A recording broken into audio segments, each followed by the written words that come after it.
kitchen. And what'd you call it? A Sommerküche? Sommerküche. That means translate into summer kitchen. Huh.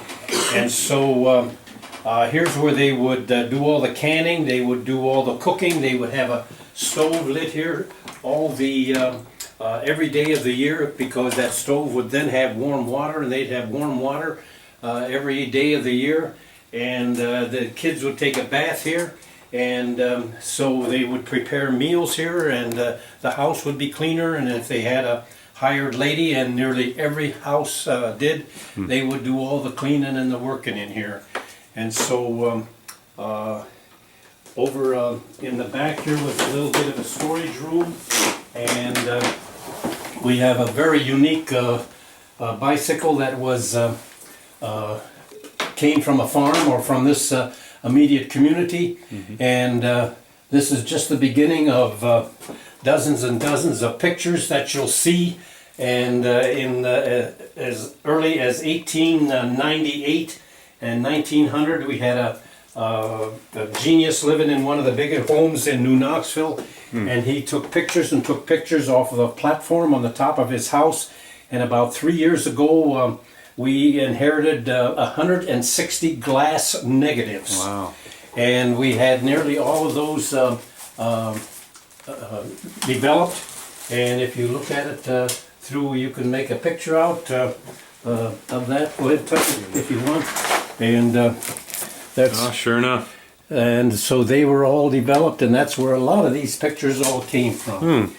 Now, a very interesting thing here is the picture of the 11th President of the United States, James Knox Polk.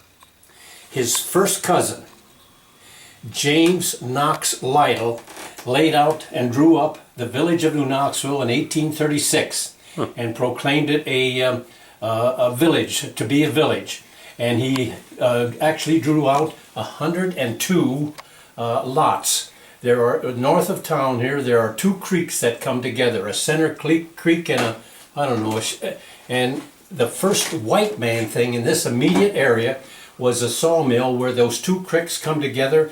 And we think that the flow of the river or the creek turned a wheel to saw logs up with a blade that went only cut on the way down. And so James Knox Lytle was the first cousin to James Knox Polk, and and their mothers were sisters.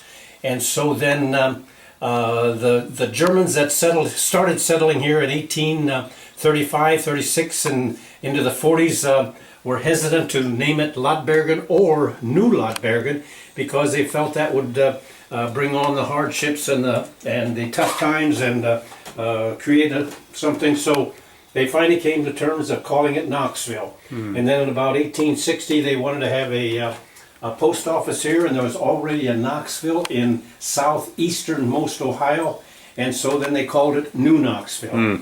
And James Knox Lytle was only 27 years old when he drew this map out. He died in the 40s. He had a brother that lived in and moved to Shelby County, and there's roads named after the Lytles, and he was not German, but then thereafter there was a chain migration of people coming from Lotbergen, Germany, and 80% of the people that lived in New Knoxville all came from Lotbergen, Germany, and all of those coming from Lotbergen, Germany all belong to the same Reformed church there in Lotbergen. And Lotbergen never had a Catholic church until after World War II. So that was a gathering of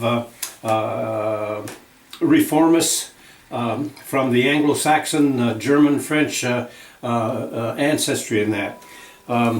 Here's one of the mysteries of our museum, and gladly touch one of those. They're extremely heavy. Touch them and look at them. Just iron? What are they? They're cast iron. Cast iron. And they have holes. Oh yeah.